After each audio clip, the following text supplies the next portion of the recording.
내용 중에 중요한 것들을 살펴보자. 몇 페이지? 3페이지에 보시면 국민주택, 도시형 생활주택 두 가지만 일단 구분했습니다. 아까 단독주택과 공동주택에 대해서는 아까 설명드렸죠? 그래서 단독주택은 세 가지, 공동주택 세 가지. 특히 공동주택 중에 뭐가 들어가지 않는다? 기숙사. 건축법에 있는 공동주택인 기숙사는 주택법에서는 공동주택에 포함되지 아니한다. 기억하시고. 그 다음에 국민주택하고 도시형 생활주택이라는 게 나오죠. 먼저 국민주택과 민영주택을 먼저 구분하라 그랬죠. 그 중에 국민주택은 적극적 개념으로 정의했다 그래서 국민주택이 뭐냐? 그랬더니 이건 두 가지를 국민주택이라 한답니다. 두 가지야. 첫 번째는 누가 짓는답니까? 국가, 지방자치단체, 토지주택공사, 지방공사. 얘들을 한마디로 국지토지, 얘들을 공공건설 사업주체라고 불러요. 여기서는 공공건설 여기 딱 4명이야. 누구? 국가, 지방자치단체, 토지주택공사, 지방공사, 국지토지. 얘들을 한마디로 말한다? 공공건설 사업주체. 이 자들이 뭐 한답니까? 건설하는 주택이랍니다. 얘들이 건설 안 난다? 그럼 일단 뭐가 된다? 국민주택이 된답니다. 그럼 얘들이 건설하는 것만 국민주택이 있을까? 아니랍니다. 아까 그랬잖아. 공공사업주체들이 짓면 그때는 국민주택이고 민간건설 사업주체면 그건 민영주택이냐 이렇게 얘기했죠? 아니라 그랬잖아. 그럼 여기는 이건 공공건설 사업주체 짓는 거 맞아. 그죠? 근데 누가 짓는 것도 있다? 공공이 짓던 민영이 짓던 민간건설업자든 공공건설 사업자는 묻지 않고 두 번째 국민주택에 들어가는 게 있답니다. 그건 누가 짓던 시간에 무슨 자금이 짓는답니까? 두 번째는 국가나 지방자치단체 재정. 재정이 뭐죠? 국가 살림살이, 지방자치단체 살림살이, 예산이 있잖아. 저 재정은 한마디로 하면 예산의 성격을 갖는 거야. 그 예산을 짓거나 또는 주택도시기금이라는 게 있어요. 주택도시기금법에 따른 주택도시기금이라는 게 있는데 이거에 대한 자금을, 요 자금에 뭘 받았습니까? 이런 지원을 받았다. 쓰는 걸 잘 보세요. 일렬에다 쭉 써는 거는 그 말귀를 이해 못할 때가 있어. 그걸 잘라봐. 그럼 국가나 지방자치단체 재정, 그러니까 국가 예산, 지방자치단체 예산, 그거에 뭘 받았다? 지원을 받거나 아니면 주택도시기금이라는 이 기금에서 자금을, 그 자금을 지원을 받았단다. 그래 놓고 뭐 했답니까? 건설하거나 또는 개량하는 주택 이렇게 됐습니다. 여기 건설만 들어갑니까? 개량도 들어갑니까? 여기 개량. 개량이 뭐죠? 한마디로 리모델링. 그렇게 생각해. 고치는 거잖아. 개량, 리모델링을 말하는 겁니다. 따라서 리모델링 하는데 써도 좋다는 얘기야. 새로 짓는 게 아니고 이미 지어 있는 걸 고치는 비용으로 써도. 그래서 건축이 되면 이것도 국민주택인데 조심하겠죠. 이 둘 다, 1번, 2번, 둘 다 무슨 규모로만 지어야지 국민주택입니까? 무슨 규모? 국민주택 규모로 건설해야지만, 그래야지만 국민주택을 한단다. 이겁니다. 그래서 국민주택의 개념. 첫째, 누가 지었다? 공공건설 사업주체가 무슨 규모로 지었다? 국민주택 규모로 지었다. 그거는 여기서 말하는 국민주택이야. 공공건설 사업주체가 뭘 지었다? 국민주택 규모로 건설했다. 그럼 그건 국민주택. 또 하나, 공공건설 사업주체들 또는 민간건설 사업주체들은 불문하고 이게 숨겨져 있는 것이 두 번째 거는 누가 짓느냐? 따지지 않아. 무슨 작업으로 지었다? 국가나 지방자치단체 재정 지원을 받거나 또는 주택도시기금으로부터의 자금을 지원받았대. 그래서 국가가 공공건설업체 짓던 아니면 민간건설을 지었던 그렇게 지원받아서 그때 규모로 짓는 걸 건설하거나 또는 개량, 이건 개량까지 들어가요. 필요한데 규모는 얼마나 짓는다? 국민주택 규모로만 짓는다면 이것도 뭐에 속한다? 국민주택이라 하자 이겁니다. 그럼 이걸 제외한 나머지들은 다 뭐라는 얘기야? 다 빼면 나머지는 다 민영주택이다. 그렇게 개념정이에요. 이걸 제외한 나머지들은 다 민영주택이다. 그럼 만약에 이런 경우는 거의 없죠. 주택도시기금의 자금에 지원을 받았습니다. 근데 건설했는데 규모를 주거제는 먼저 100제곱미터, 아니 120제곱미터로 줬습니다. 그럼 뭐가 되죠? 그냥 민영주택입니다. 하여튼 국민주택을 빼버리면 전부가 다 뭐다? 다 민영주택이야. 그러니까 85초가 있다. 원칙적으로. 그럼 다 뭐야? 민영주택이야.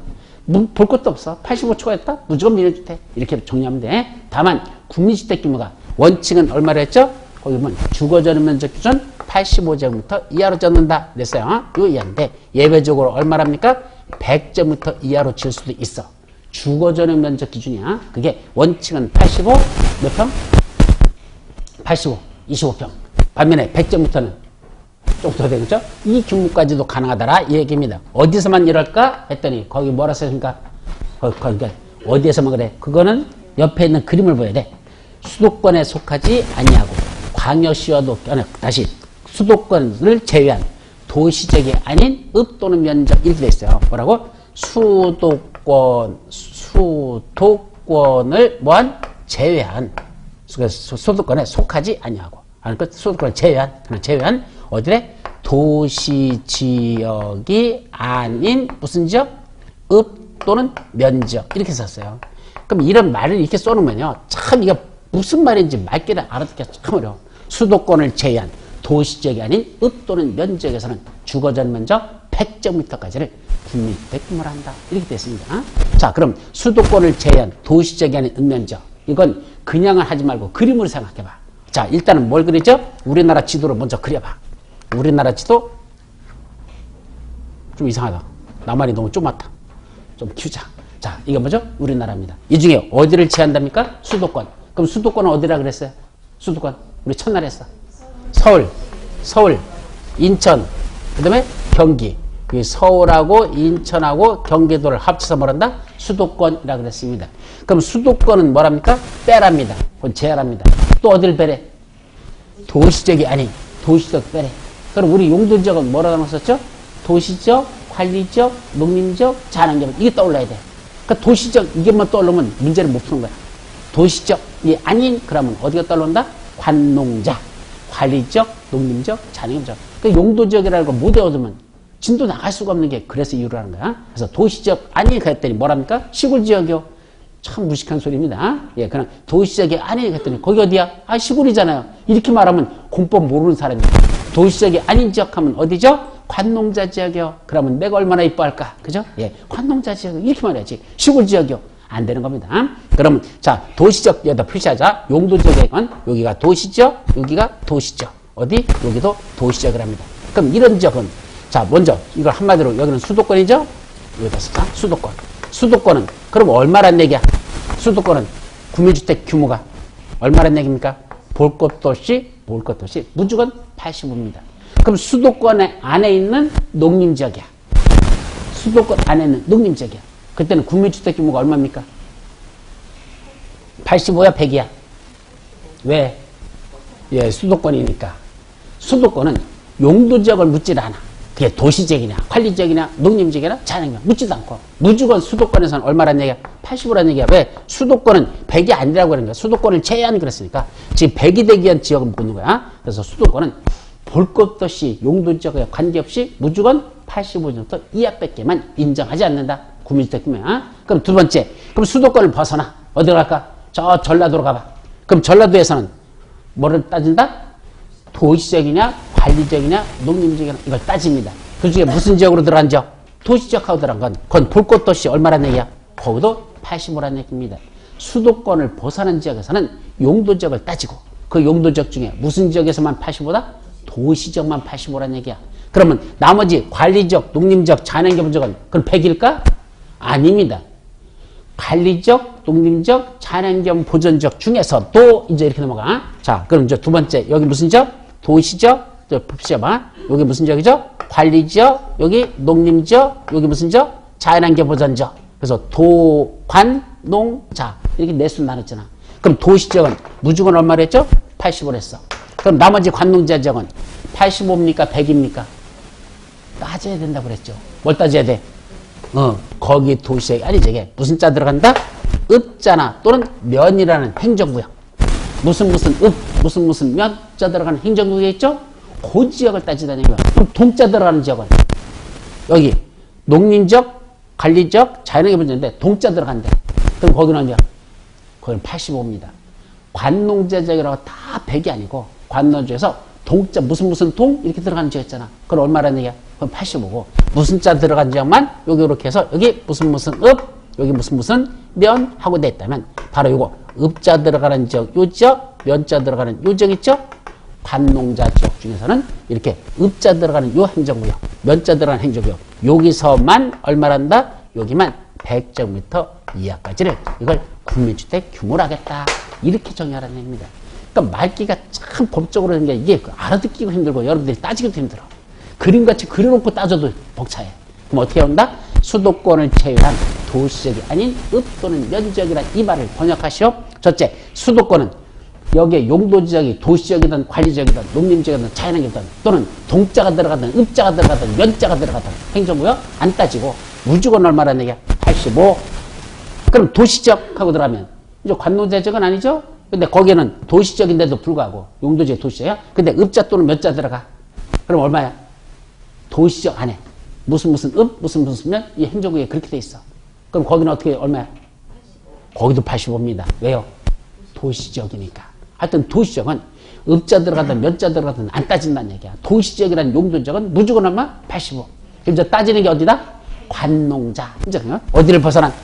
수도권을 제한 나머지 지역 중에서 관리지역, 농림지역, 자연계 보전지역인데 그 중에서도 무슨 행정구역만? 읍자 들어가는 지역, 면자 들어가는 행정구역. 거기서만 얼마나 지난다? 100km 이하까지 한다. 그럼 결국은 수도권도 아닌 벗어난 지역인데 용도지역상 도시지역도 아닌 관농자지역. 그럼 수도권도 벗어났고 도시지역이란 용도지역과는 관농자지역이면 한마디로 무슨 지역이야? 저 시골지역. 그 시골 중에서도 또 무슨 자 들어가는 행정구역? 읍자, 면자. 시골 지역에서도 동자 들어가는 지역들이 있어요. 거기는 뭐죠? 무슨 동? 아무래도 동은 번화가 지역으로 보셔야 됩니다. 무슨 동자 들어가는 지역. 읍자, 면자 들어가는 지역은 그래도 저 시골 지역으로 본 거죠. 그래서 제가 그랬잖아. 저 시골 지역 한 게 바로 수도권을 제외한 도시적이 아닌 읍 또는 면지역. 결국 저 수도권 벗어난 시골 지역인데 그 중에서도 도시적이라는 용도지역을 뺀 나머지 관농자 중에서 못자 들어간 적 읍자, 면자 행정구역은 거기는 얼마까지? 100km 이하까지다. 이 그림을 여러분들이 이해할 수 있느냐? 이게 국민주택 규모란다. 이렇게 해야 돼요. 그러니까 말로는 그냥 이거 읽어가지고는 무슨 말인지 절대 이해 못합니다. 그림을 그려서 수도권을 제외한 도시지역이라는 게 아닌 도시적 들어가면 안 돼. 도시적이 아닌 나머지 지역 중에서 무슨 자 들어간 적? 읍자, 면자. 즉 관농자라는 용도지역 중에 읍자, 면자 들어가는 그 시골지역. 거기만 100km 이하까지 지을 수 있다. 자, 그런 얘기입니다. 자, 그래놓고 도시형 생활주택이라는 거 두 번째로 들어가자. 도시형 생활주택은 원칙적으로 뭐다 도시형 생활주택? 첫째 조건 300세대 미만만 제대입니다. 300세대라고 그랬죠. 300호입니까? 세대죠. 그러니까 무슨 주택이야? 공동주택이야. 그래서 공동주택인데 몇 세대만 짓는다? 300세대 이하야 미만이야? 미만. 그럼 얼마 줘? 299세대까지만 최대 줄 수 있어. 따라서 500세대 짓는 국민주택은 아니 도시형 생활주택은 있다 없다? 없습니다. 500세대짜리 도시형 생활주택 없어요. 최대죠. 자, 299입니다. 실제로 시험지에 났었어요. 이걸 어쩌고 500세대인 이런 공동주택은 도시형 생활주택에 속한다? 땡 틀려버립니다. 아셨죠? 299까지다. 두 번째, 국민주택 규모로만 제대입니다. 그러니까 국민주택 규모니까 원칙이 얼마야? 85. 바로 이 빨간 요 지역만, 읍면적만 여기는 100까지 짓는다. 그래서 원칙은 85인데 원칙 다 85예요 사실은. 요 빨갛게 표시한 여기만 100점까지 짓는다 이 소리입니다. 그래서 원칙은 85, 예외 100으로 짓는 무슨 주택으로만 제대? 국민주택 규모로만 지었지만 뭐가 된다? 도시형 생활주택이 됩니다. 세 번째, 도시형이라는 이 말 속에서 어디는 안 된다? 시골 지역은 안 된다입니다. 그러니까 무슨 지역에서만 짓는다? 도시 지역에서만 되지. 관리 지역이나 농림 지역이나 자연환경 보전 지역에서는 도시형 생활주택을 건축할 수 없다 이 말입니다. 아셨습니까? 그러니까 여러분들이 공부할 때 하나씩 정확하게 수절하셔야 돼요. 이 문장 하나하나 단어들이 다 의미가 있다는 얘기입니다. 여기서도 첫째, 몇 세대?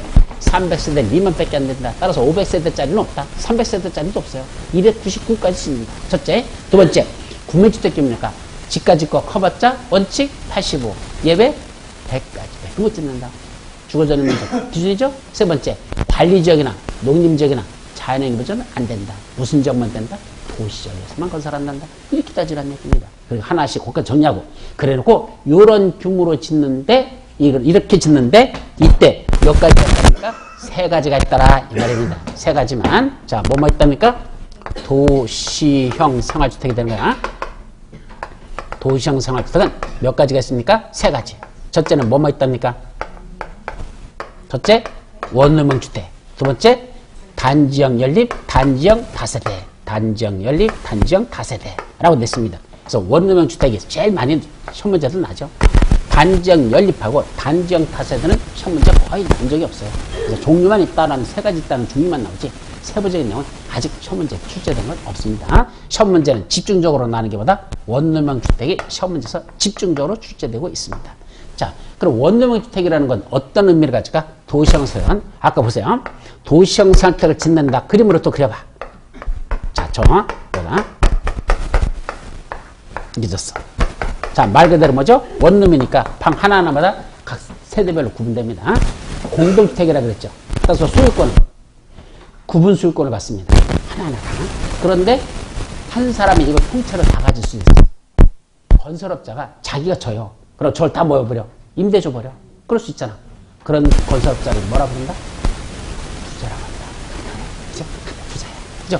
그 299세대까지 질 수 있다. 299세대까지만 질 수 있다. 이렇게 썼고, 규모는 국민주택 규모라고 그랬죠? 그래서 국민주택 규모라는 건 좀 이따 다시 봐야 돼. 이 말이 무슨 뜻이지? 국민주택 규모만 된다. 어디만 짓는다 그랬죠? 도시적에서만 짓는다. 요게 전제를 이미 해놓고, 요건 이미 전제가 되는 거야. 왜? 도시형 상하주택의 공통점이니까 이건 전제 해놓고, 그 중에 다시 원룸형 주택이 되기 위해서는 그때는 첫째, 주거전용 면적 얼마까지만 가능하답니까?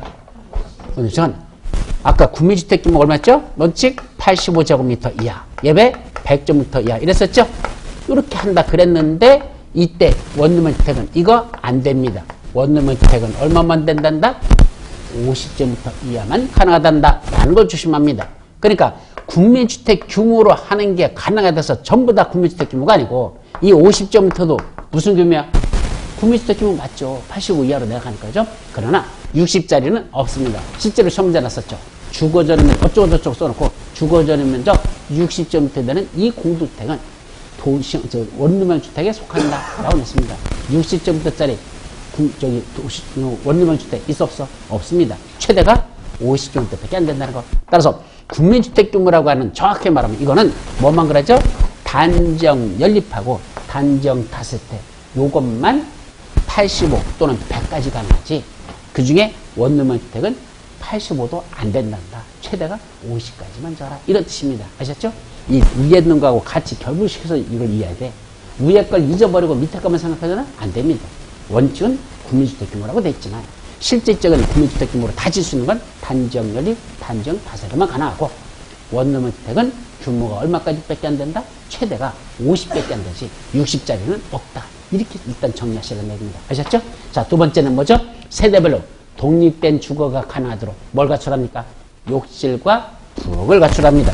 자, 독립된 주거 생활 때 욕실과 부엌이라는 건 저 그림으로 이것도 그려봐. 자, 이게 지금 원룸입니다. 원룸이야. 최대가 얼마죠? 50제곱미터밖에 안 됩니다. 이거는 요 주거전용 면적 전체가 50제곱미터밖에 안 됩니다. 자, 그런데 여기 출입문 있죠? 출입문 있죠? 거기다 뭘 갖추라는 얘기야? 안에다가 욕실하고 부엌을 갖추랍니다. 근데 욕실은 어떻게 그리죠? 욕실은 이렇게 그립니다. 그리고 여기는 뭐 있죠? 출입문. 여기다 출입문에서 이렇게 열 수 있도록 출입문이 있습니다. 이건 뭐죠? 욕실. 근데 부엌은 어떻게 그릴까? 부엌은 이렇게 잘라놓고 부엌하고 그릴까? 아닙니다. 부엌은 이쪽에다가 점점점 해가지고 여기를 부엌이라고 합니다. 요새 누가 부엌이라고 하냐? 주방이라고 그러지. 근데 하여튼 법주문에서 그냥 부엌이라고 썼어요. 주방, 욕실. 근데 이건 왜 점선을 했죠? 별도로 다 공간을 만들지 않고 개방되잖아. 보통 요 조그만 방에다가 거기다 문 달아가지고선 그죠? 주방이라고 들어갈 수 있도록 이렇게 버리면 안 되잖아. 보통 원룸에 가보세요. 그냥 뭐 있어? 뭐지 이거 뭐죠? 설거지하는 통이 뭐지? 개수대. 이 전체를.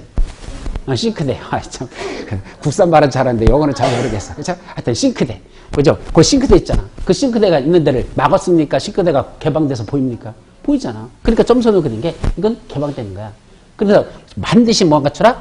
독립된 주거생활을 하면 욕실도 있어야 되고 뭐지? 부엌가 있어요. 두 가지는 꼭 있어야 뭐가 된다? 독립된 주거생활을 할 수 있다라 이 말이고요. 이걸 꼭 있어야 돼. 그리고 원룸에 대해서는 그다음에 뭐랬죠? 욕실과 무슨 실을 제한? 보일러실을 제한. 나머지 공간은 뭐가 된다? 하나의 공간 할 거 있잖아. 그럼 욕실과 보일러실은 뭐로 해야 된다는 얘기야? 별도로 막아도 된다는 얘기입니다. 그래서 아까 욕실은 보통 막았어 안 막았어? 원룸의 주택 가봐. 욕실 막았어 안 막았어? 안 막으면 어떻게 되는 거야? 빨개 먹고 씻고 있는 거 다 보라고? 그거 안 되잖아. 아무리 같은 가족이라도, 그죠? 오늘 한도가 있는 거지. 그래. 딱 벗고 씻는 거, 그걸 누가 구경하고 앉았냐? 그것도 그렇잖아. 그죠? 그렇다고 혼자 사는 것도 아니면 그것도 그렇잖아. 혼자 사는 거 그렇게 할 수도 상관없지만 그건 아니잖아. 그러니까 일단은 막아야 된다. 또 뭐도 막는다? 보일러실. 막혔어 안 막혔어? 막혔어요. 여기 보일러실. 보통은 내가 그림이 이렇게 그렸지만 사실 원룸화가 보면 이렇게 돼 있어요. 보통 이렇게 해놓고 여기는 뭐죠? 욕실. 여기는 보일러실. 뭐 이렇게 할 수도 있어. 그래서 보일러실까지는 뭐 한다? 이건 막아. 근데 보일러실은 반드시 있어야 되는 건 아니죠? 욕실하고 부엌은 반드시 있어야 되고 그 다음에 막는 거.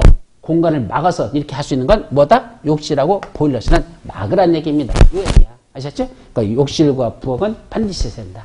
그 다음에 욕실하고 보일러실은 막고 나머지는 뭔다? 하나의 공간. 하나의 공간이라는 게 뭐죠? 이게 원룸이잖아. 이렇게 개방된 공간으로 이렇게 만들어라는 얘기입니다. 그래서 아까 이거 주방은, 부엌은 안 막혔잖아. 그죠? 막는 건 욕실하고 보일러실만 막으라는 얘기입니다. 그렇고 이건 하나의 공간을 하랍니다. 그런데 단서 달려있네. 그런데 주거전용 면적 얼마부터는? 30제곱미터 이상부터는. 그때는 이걸 몇 개를 했다? 2개의 공간으로 구성할 수 있다. 2개의 공간이 뭐죠? 투룸. 그럼 어떻게 하면 투룸이 되는 거야? 여기다가 이렇게 해버리면 되죠. 그죠? 그래놓고 여기를 이제 요 출입만 여기다 만들면 돼. 그래서 이렇게 해서 출입만 만들어 놓으면 그때는 뭐죠? 이쪽은 거실용으로 쓰고 이 안에는 방, 룸으로 쓸 수 있고 이렇게 해도 된다는 얘기죠. 이때는 원룸이야 투룸이야?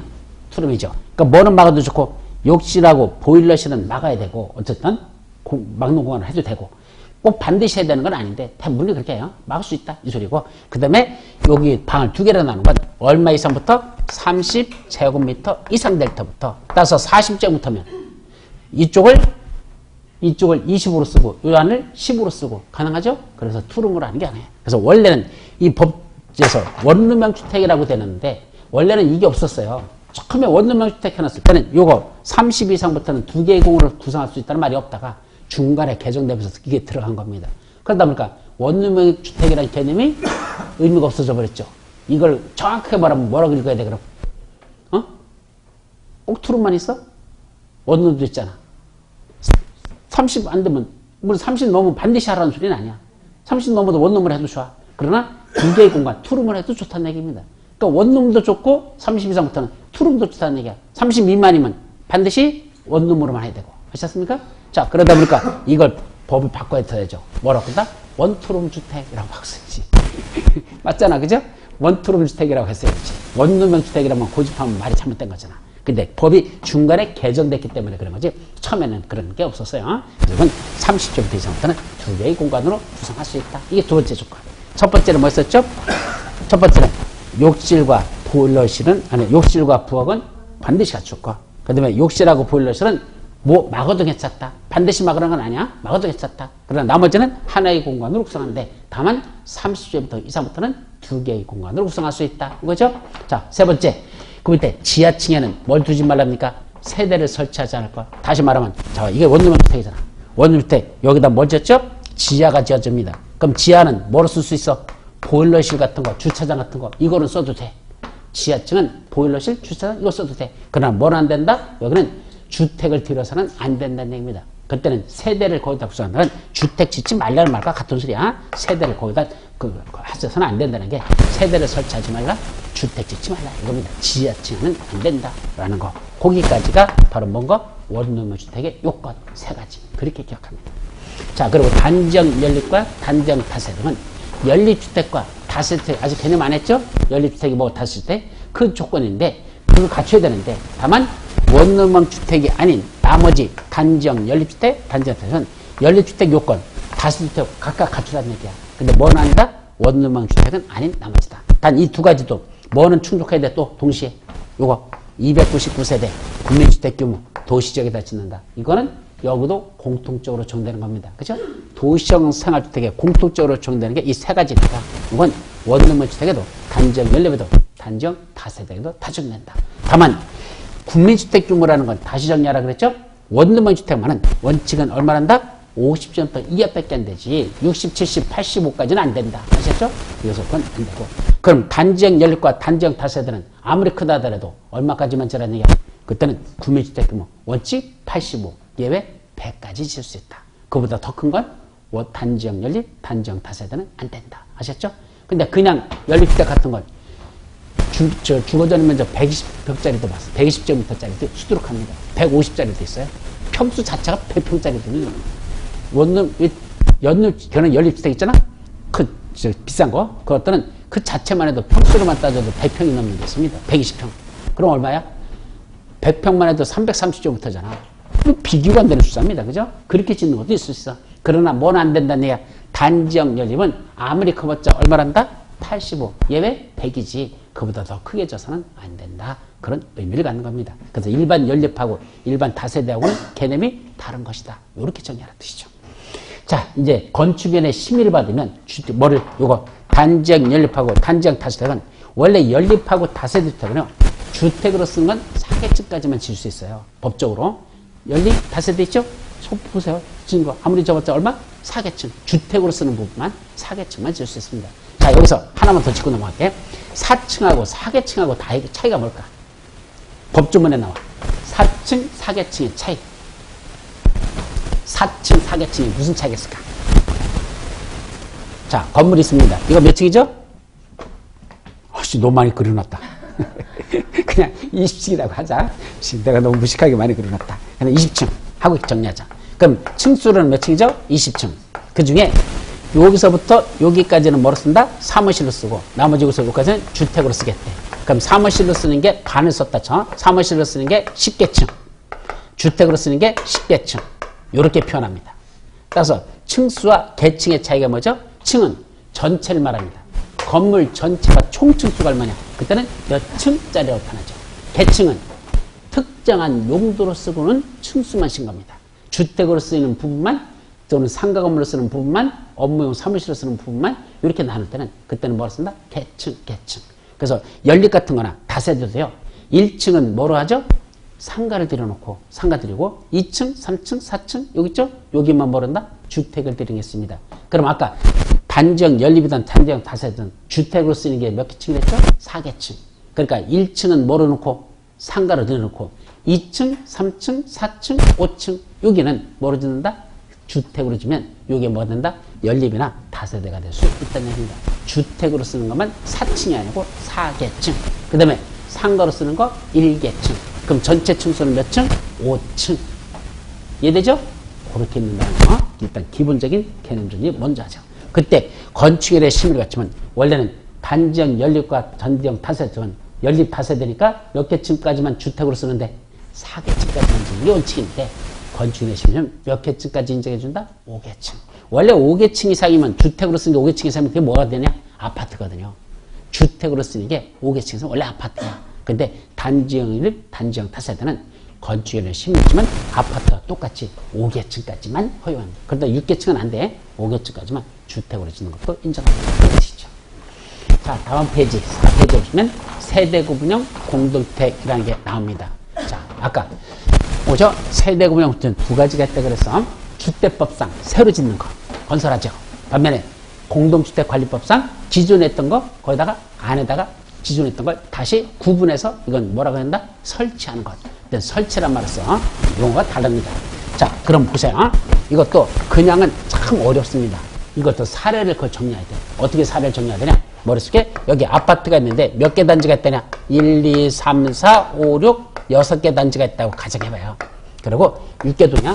단지가 아니라 6개 동이 있어. 그럼 그때 1개 동마다 세대수가 100세대가 있다고 한번 가정하시고 그럼 전체는 몇 세대가 있는 거죠? 전체 600세대가 있는 거죠. 맞습니까? 이런 걸 사례를 먼저 머릿속에 그려놓고 시작하세요. 자, 그려놓고 뭘 짓습니까? 여기다가 새로 짓는 거죠. 새로 짓는 거예요. 그럼 주택법상 뭐 받는다? 사업계 승인받았대. 그럼 아까 사업계 승인받는 건 적어도 몇 세대 이상 지을 때? 30세대 이상 때 사업계 승인이죠? 지금 몇 세대 짓는데? 600세대 있잖아. 당연히 뭐 받았다? 사업 계획 승인받고 건설하자는 겁니다. 사업계획 승인받고 짓는 겁니다. 자, 이렇게 짓습니다. 그 중에 세대구분형 공주택이란 뭐다냐? 이 중에 한 세대만 끄집어내. 여기 한 개 세대만 끄집어내봐. 한 세대야. 여기 있었는데 이 세대를 뭐 할 수 있다는 얘기야? 둘 이상으로 세대를 나눌 수 있다는 얘기야. 세대를 구분한다는 건 한 세대를 이렇게 둘로 나눌 수도 있고 경우에 따라서는 셋으로 나눌 수도 있어. 근데 이걸 둘만 나눠보자. 그리고 요거는 무슨 집으로 쓰고? 주인집으로 한 세대를 쓰고 나머지 요거는 뭐 한다? 세주는 거로 그렇게 쓰자라고 지을 수 있다. 이렇게 생각하면 돼요. 물론 반드시 주인이 살아야 된다? 그건 없어. 법적으로. 근데 태반이 그걸 염두에 두고 이걸 인정하는 거야. 그래서 오늘 주인집으로 쓰고 그렇다. 근데 둘 다 세대는 구분했잖아. 법적으로 두 세대로 볼까요? 하나의 세대로 볼까?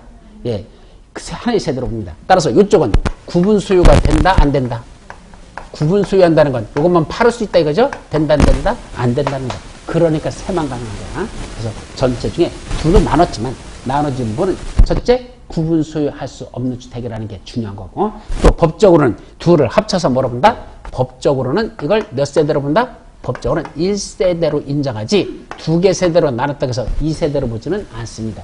그럼 1가구 2주택으로 보지 않는다는 얘기냐? 하나의 세대만 보지 두 개 세대 보지 않습니다. 그럼 이게 나중에 실무에서 뭐 중요하냐?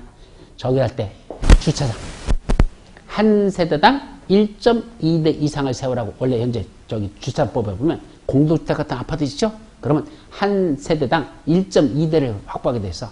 그럼 600세대를 짓는다면 이때는 600세대라면 주차장 몇 개가 확보하죠? 주차장이 몇 개가 있어야 돼? 이거요 곱하기 1.2 해보십시오. 얼마야? 몇 대? 600 곱하기 1.2. 계산기 두들겨야지 나오지? 암기를 안 나지? 720대잖아. 720대 주차장을 확보하라 이 소리예요. 법적으로. 이 이상을 확보하라. 주차장법에서 공동주택을 줄 때는 1.2대 이상의 주차 공간을 확보하라 해서 한 세대당. 그럼 600세대로 보면 720세대죠? 근데 아까 법적으로 1세대로 본다잖아. 그렇게 이렇게만 확보하면 됩니다. 만약에 이걸 두 개 세대로 보면 만약에 여기 100세대를 갖다가 세대 구분형으로 줬어. 그럼 세대가 그걸 둘로 나눈 거로 보면 200세대잖아. 그럼 600세대가 되는 게 아니라 몇 세대가 총 700세대가 되는 걸 볼 수 있죠. 한 개 동만 도시형 여기 세대 구분형 공동주택을 줬다면 100세대를 그러면 그걸 세대를 둘로 본다면 그때는 200세대가 되죠. 그러니까 나머지는 100세대인데 요거 하나면 200세대니까 결국 저합치면 700세대로 볼 수밖에 없잖아. 그럼 700세대 1.2 이렇게 가야 되셨거든. 엄청나게 늘어나죠. 그렇게 본다? 안 봐준다는 얘기입니다. 괜찮다는 얘기입니다. 이거는 좀 문제가 있는 겁니다. 솔직히 말씀드려서. 왜 문제가 있죠? 아니 새들어 온 사람들은 걸어 다닙니까? 자전거 타고 다닙니까? 이 집들도 뭐 있어? 자동차 있잖아. 주인만 집 있는 거 아니잖아. 근데 두 개 세대로 본다? 한 개 세대로 본다? 하나 세대로 본대. 그럼 자동차는 어떻게 하면 되죠? 주인집 밑에다 차놓고 새 집은 위에다 올려놓으면 되죠. 그죠? 두 개 포개놓으면 될 거 아니야. 그죠? 부족하면. 이거 주차 공간 심각해지는 겁니다. 이거 사실은 주차 공간 심각해지는 거야 이게. 하나의 세대로 본다는 게 좋은 게 아니라 결국은 주차 공간인 만큼 부족해질 염려가 있다는 얘기입니다. 따라서 도시 이거 세대 구분형 공동주택은 전체 아파트 전체를 그렇게 지으면 될까 안 될까? 안 된다는 얘기입니다. 그래서 제안하는 거야. 총 600세대죠? 이걸 만약에 전부를 세대 구분으로 지면 두 개 세대씩 나눴다고 쳐봐. 그럼 총 실질적으로 몇 세대가 들어와? 1200세대가 되잖아. 근데 자동차 세우는 건 몇 대야? 아까 720세대밖에 확보 안 해도 되는데 세대는 1200세대가 들어온다. 뒤집어지는 거죠. 그래서 도시형 상할택은 이 중에 많이 짓는다, 조금만 져라? 조금만 지랍니다. 그 조금이 얼마일까? 바로 전체 세대수에 짓는 거야. 전체 이거 먼저야. 밑에 거. 전체 세대수의 얼마까지만? 3분의 1을 넘지 않을 것. 초과하지 않을 것. 그럼 3분의 1 이하만 하라는 얘기야. 그럼 전체 세대가 얼마 있었죠? 600세대. 그럼 600세대에 곱하기 3분의 1이니까 몇 세대? 200세대 이하로만 뭘 짓는다? 세대 구분형 공동을 지어라 이 소리예요. 그럼 지금 내가 동그라미 치기 몇 개 세대, 몇 동 했어? 두 개 동만 동그라미 쳐놨잖아. 왜 두 개 동만 동그라미 쳤어? 한 개 동이 몇 세대라고 했을까? 100세대. 그럼 두 개 동이면 200세대. 총 600세대, 200세대면 된다 그랬잖아. 그 요것만 뭐 준다? 이걸 세대 구분형 공동주택으로 건설할 수 있다. 이해됩니까? 예. 왜 이렇게 법을 만드는지 그 이유를 알아야 되는데 그냥 무조건 뭐였죠? 외웁니다. 어떻게 외우죠? 세대 구분형 공동주택은 총 전체 세대수의 3분의 1 이하로만 한정된다. 왜 그렇게 조금만 전체 단지를 안 하고 전체 단지 안에는 동 다 그렇게 안 하고 왜 3분의 1만 할까? 몰라. 법에 그렇게 돼 있대. 네, 돌아버립니다. 그렇게 해가지고는 이거 공부를 못하는 거야. 그래서 왜 그런다고 했죠? 주차 대수 같은 확보가 이게 심각하기 때문에 너무 많이 하지 말랍니다. 또 하나 이거는 이건 몇 평? 25평. 이거는 몇 평? 이건 20평. 이건 몇 평? 40평. 이건 30평. 20평, 30평, 40평. 이렇게 줬다면 이 40평 두 개 동만 전체를 세대 구분할까? 안 된답니다. 자, 거기에 뭐도 제한하겠다? 주거 전용 면적도 계산합니다. 전체 주거 전유면 있죠. 여기. 이거 20평 전체 더한 거, 30평 다 더한 거, 40평 다 더한 거. 그걸 합치면 전체 세대의 주거 전유 면적 합계가 나오겠죠. 그거에 전체 주거 전유 면적이 얼마까지만 인정한답니까? 이것도 전체 주거 전용 면적 합계에 얼마까지만 3분의 1 이하로만 할래요. 그럼 아까 이게 얼마였었죠? 이거 20평, 30평, 40평 해봐. 그럼 20평짜리 100세대면 얼마죠? 20평짜리 100세대. 20평으로 따져. 곱하기 100 하면 얼마? 2000. 맞죠? 그럼 2000평. 그러면 두 개 동이니까 몇죠? 4000평. 그래서 곱하기 2 하면 전 4000평. 자, 같은 논리로 지금 위에 것 이건 몇 평이랬죠? 이거는 30평. 근데 이걸 30평으로 하면 안 돼. 이걸 30, 이걸 해야 돼. 이걸 30평으로 해야 돼. 요게 30평. 그럼 저기 30평이면 그때는 어디 얼마죠? 곱하기 100. 얼마죠? 6000평. 곱하기 다시 두 개 동 2. 그럼 얼마죠? 12000평. 맞습니까? 그 다음에 세 번째 요거 아니지. 요거는 몇 평? 40평. 요쪽 두 개 동은 20평으로. 요거 두 개 동은 요거 두 개 동은 40평으로. 그 다음에 원래 진료가는 요거는 30평으로. 왜 이렇게 져야 되는지 계산하는 거야. 그럼 40평짜리, 어디? 요거를 30평으로 시켰다. 어디? 잘못했다. 30 곱하기 100이니까 얼마? 그러니까 3000평. 곱하기 2니까 이거는 6000평. 오케이. 그 다음에 이건 40평짜리 100개쯤면 100개니까 얼마? 이건 4000평 다시 곱하기 2 하니까 두 개 동이니까 총 8000평. 이렇게 나오죠. 이렇게 썼습니다. 그럼 다 합치면 얼마가 되죠? 전체 다진 주거전유 면적 합계 얼마나? 18000평 하고 나왔죠. 그죠? 이 18000평에 얼마까지만 세대 구분으로 질 수 있다? 3분의 1것만 하라는 얘기입니다. 그럼 3분의 1이니까 얼마죠? 얼마? 6000평. 그럼 이 6000평이 어디서 나온 거야? 아까 6000평짜리 어디 있어? 요거 있잖아. 요거. 따라서 요거를 40평짜리로 지는 건 안 되고, 요렇게 해서 요거는 20평, 요 두 개는 20평대고, 요거는 40평대고, 요거는 30평대. 요렇게 할 때만 이게 전체 3분의 1이라는 6000평 내에 들어가죠? 18000평 전체에 3분의 1 이렇게 들어가야 되니까 뭐는 안 된다? 요거는 세대 구분으로 가능하죠. 30평은. 근데 40평짜리는 안 돼. 이 상태에서는 세대 구분을 줄 수 없어. 저거는 3분의 1이 넘어버려. 전체에. 그죠? 저건 얼마였어? 8000평이잖아. 곱한 게. 그죠? 그러니까 18000평에 3분의 1은 6000평 이하인데 지금 8000평짜리는 초과되니까 안 돼. 그럼 뭐도 가능해? 요 20평으로 짓는 거. 이거는 세대 구분형으로 하는 게 가능해.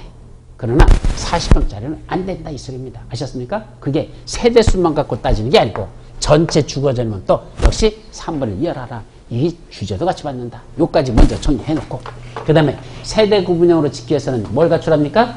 욕실과 부엌과 현관을 갖춰라. 이건 현관도 있습니다. 왜 현관 있죠? 출입문을 따로 하라는 얘기입니다. 요쪽 주인집 들어가는 출입문 따로 있고 새 들어가는 집 출입문 따로 만들어라는 얘기입니다. 그 현관까지 있어야 되고. 두 번째, 근데 그 세대 구분했잖아. 그러니까 여기다 잘 보세요. 그림을 그리면 여기다 출입문 따로 만들고 요것도 출입문 현관 따로 만들어라 이 소리입니다. 그죠? 그리고 안에는 뭘 둬야 되고 욕실과 부엌은 역시 욕실과 부엌은 이 안에 있어야 되고 그러고 또 하나 있답니다. 가운데 요거 세대 나눈 벽 있잖아. 요 벽을 뭘 한답니까? 연결문을 설치하라는 게 무슨 말이죠? 연결문이 뭐야? 여기에 문을 만들어라는 얘기입니다. 문 만들어 여기서 1, 2 들어가고 여기서 1, 2 갈 수 있고. 그죠? 저 새를 주는 게 꼭 반드시 제 3자한테만 줄까? 모르는 사람한테 줄까? 아니야. 누구도 있죠? 우리 아들놈 분가했어. 그죠? 근데 딴 데 보내는 게 아니라 옆에다 같이 살게 만들어야 되겠죠? 그죠? 뭐 그게요. 여자들이 제일 싫어하는 게 그건데. 그죠? 시집으로 여자들이 제일 싫어하는 게 뭐죠? 같이 사는 거. 근데 같이 살지 않고 물론 문짝을 만들어놨어. 저 벽을 만들어놨어. 근데 뭘 만들었대? 연결문. 언제든지 시어머니가 문으로 들어오잖아. 그죠? 그게 같이 사는 겁니까? 그게 뭐 분리된 겁니까? 같이 사는 거지 사실은. 그러니까 그런 연결문을 만드는 것도 좋고 아니면 경량구조에 뭘 만들답니까? 경계벽. 법률 용어 하나하나씩 이해해야 돼. 먼저 경량구조가 뭐죠? 경량구조. 가볍다는 뜻이잖아. 그 가볍다는 말은 무슨 말이야? 언제든지 탈부착이 가능하다. 붙였다 떴다 할 수 있다는 이게 경량구조야. 철근 콘크리트를 집어넣으면 경량구조야? 중량구조입니다. 그건 그죠? 그건 떴다 붙일 수 없어. 그러니까 저건 언제든지 이런 식으로 붙였다 떴다 할 수 있는 그런 구조로 만들어라. 그게 경량구조라는 얘기입니다. 경계벽이 뭐죠? 경계벽. 너희 집과 우리 집을 구분하는 벽. 그게 경계벽이야. 건축법에서 나와요. 네 집과 우리 집을 구분하자. 그러니까 아파트 올라가 보면 101동, 1101호, 1102호. 그거는 가운데 엘리베이터 타고 올라가면 출입문이 따로 있죠? 근데 각각 들어가면 우리 집 이쪽 저쪽 접하는 벽이 있고, 그죠? 저쪽에서 이쪽 벽이 있잖아. 같은 벽을 쓰고 있잖아. 그 공유하고 있는 벽. 이걸 무슨 벽? 경계벽. 근데 그걸 무슨 구조로 만들래? 경량구조로 만들래. 그러니까 둘 중에 하나야. 여기다 뭘 만들거나 출입문을 아예 만들거나 그래서 연결문을 만들거나 아니면 경량구조에 경계벽을 설치해서 언제든지 뭐 할 수 있도록 저걸 같이 출입하거나 탈부착할 수 있도록 만들어서 경우에 따라서는 뭘 하면 돼? 터가지고 하나로 써도 좋고, 그죠? 아들내미들 들락거릴 수 있게끔 이렇게 해줘도 좋다. 그렇게 쓰는 것까지도 가능하다. 이런 뜻입니다. 그런 게 바로 뭐라는 거?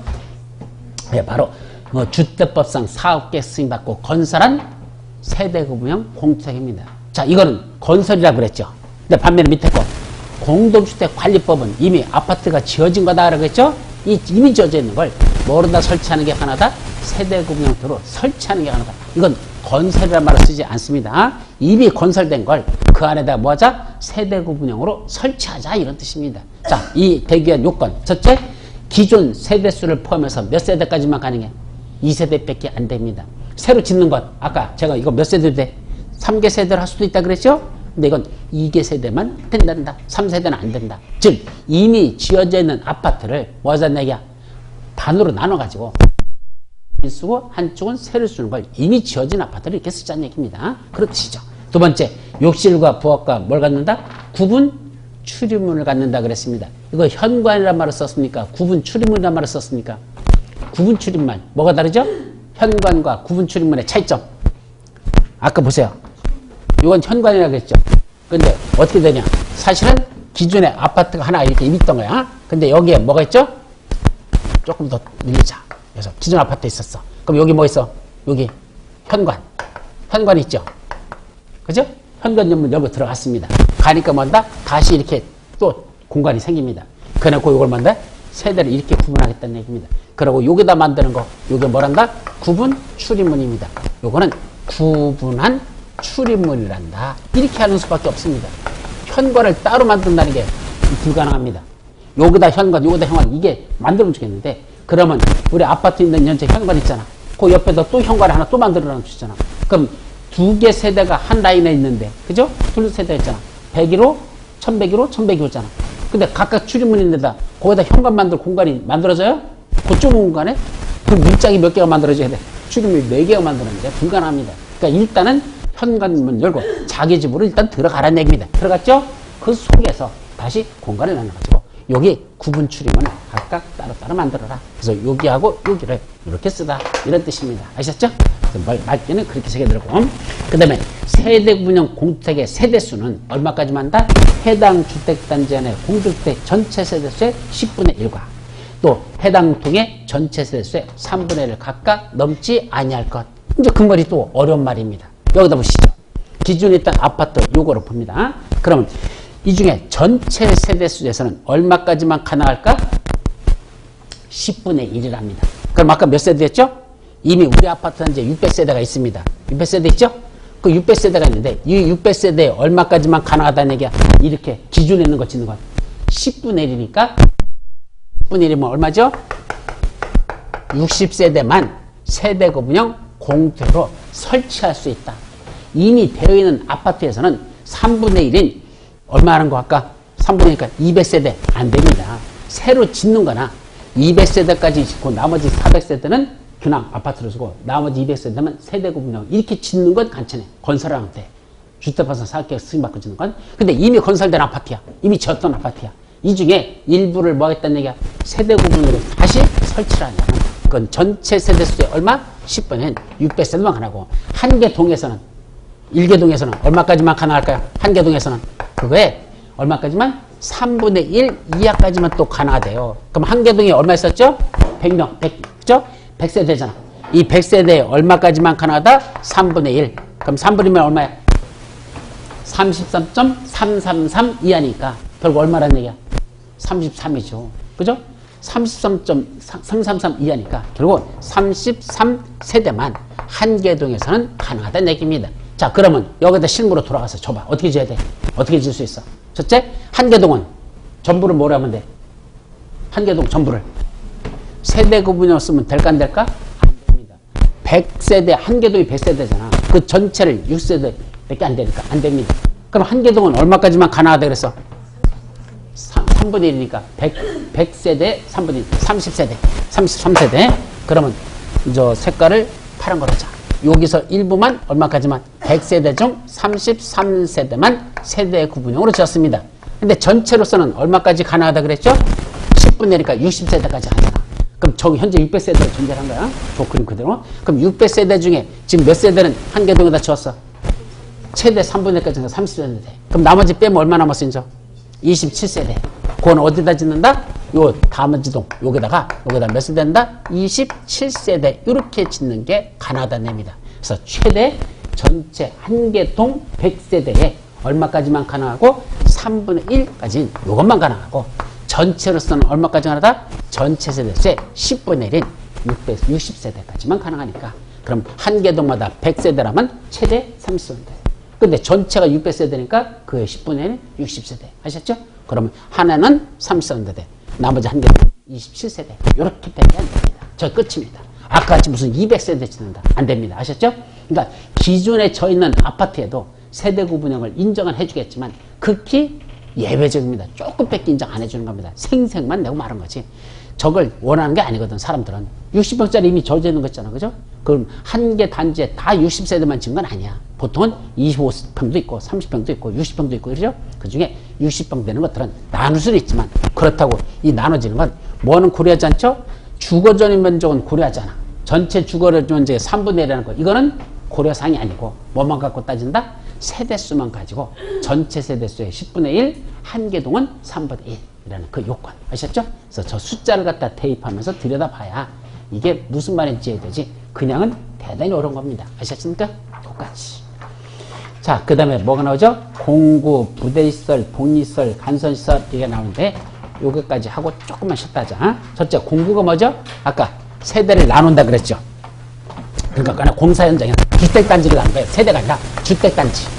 이 주택단지에서 주택을 건설하는데 어떻게 하는 게 한꺼번에 게 아니라 나눠서 하자. 이게 공구예요. 나누자. 근데 왜 나누죠? 거기 보시면 공구 개념에 착공신고 및 사용검사를 별도로 수행할 수 있는 구역이란 말이 나와요. 뭐 하는 거? 착공신고 및 사용검사를 별도로 수행한다. 무슨 말이죠? 원래 공사 시작하려면 뭐 해야 돼? 착공신고하잖아. 그럼 한꺼번에 다 이 주택단지 전체랍니까? 아니, 일단 어디부터 시작하겠다? 제1공구부터 먼저 시작하겠다라고 착공신고하고 나중에 1공구가 끝났쯤 해서 제2공구를 그때 시작하겠다. 이럴 수도 있다는 얘기야. 그래서 1공구, 2공구 나누는 건 착공신고도 따라오고 나중에 공사 다 끝나고 나서 공사 시점이 달라졌으니까 공사 완료하는 것도 시점이 달라지겠죠? 그럼 뭐 받는 것도 사용검사 받는 것도 서로 각각 별도로 수행하는 걸 뭐라 부른다? 공구라고 일단 정의합니다. 근데 이때 공구가 되기 위한 요건 나오죠? 조건. 첫 번째 뭐랍니까? 주택단지 안에 뭘 설치한대? 도로 등을 설치하거나 공간을 조성해서 몇 미터? 6m 이상의 너비로다 공구간 경계를 설정할 것. 따라서 그림으로 그리면 지금 이렇게 그리면 안 돼요. 정확히 그럼 어떻게 그려야 돼? 그래서 가운데 이렇게 해서 여기 이렇게 돼 있잖아. 그죠? 그래서 가운데 뭐 놨어? 도로. 주택단지 안에 도로 같은 거 있죠? 아니면 녹지 공간. 녹지 있죠? 아니면 주차장. 그런 것들이야. 주택단지 안엔 도로라든지 주차장이라든지 또는 녹지 공간을 활용해서 이때 이 폭이 너비가 얼마다? 적어도 6m 이상의 너비로다가 1공구, 2공구를 그렇게 경계를 구분할 것. 이것이 첫 번째입니다. 그래서 경계가 서로 설정해야 되고. 두 번째, 공구별 세대수는 각각 몇 세대씩? 최소한 300세대 이상이 된다라는 거. 이것도 첫 번째 여러 번 났습니다. 각각 공구별로 최소한 300세대. 그러다 보니까 하나의 주택단지를 공구별로 분할하려면 그럼 몇 세대는 돼야 된다는 얘기야. 하나의 주택단지 전체는 600세대죠. 이거 300, 300이니까 합치면 600이라는 얘기야. 옛날에는 1000세대였었어요. 법 개정해서. 굳이 1000으로 하지 말고 한 공구마다 300세대 이상이면 족하니까 그럼 두 개 공구로 분할하려면 그 주택단지 전체는 600세대면 된다는 거야. 그래서 주택단지 전체는 600세대라는 거. 이것도 시험 문제 아주 여러 번 났던 거고, 이것도 꼭 기억해둘 내용들입니다. 아셨죠? 자, 거기까지 정리하고.